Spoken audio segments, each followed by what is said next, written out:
Here's the softest cloud-like dinner rolls you'll ever make, buttery, pillowy, and so warm that breaking one open feels like a tiny moment of happiness. Let's make them. I'm starting with all my dry ingredients. In a bowl, combine 3 cups all-purpose flour, 3 heaping tablespoons milk powder, 3 tablespoons sugar, 1/2 tablespoon salt, 1 teaspoon active dry yeast. Mix everything together well. Now I'm shifting this mixture straight into my stand mixer. You can knead by hand, but the mixer saves time and honestly saves your arms too. Add 1 egg, room temperature, or even cold works fine, and start mixing. While it mixes, pour in 1 cup of lukewarm water.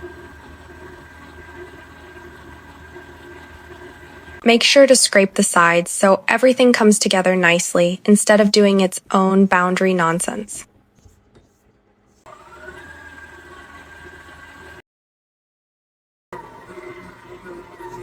Once the dough looks combined, add 4 tablespoons melted butter and let the mixer knead until the dough becomes stretchy and smooth.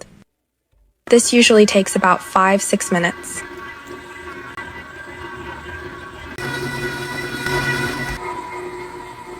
When the gluten is developed, the dough should pull just like this, soft and elastic. Brush a little oil on top, cover it, and leave it in a warm place for the first rise. In normal weather, it takes about 1 hour. In cold weather, give it a little longer. Once the dough has doubled, transfer it to your working surface and cut it into 8 equal pieces.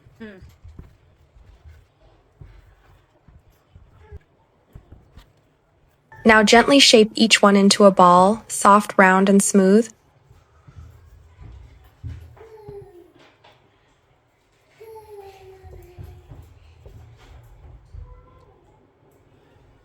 And place them into a greased baking dish.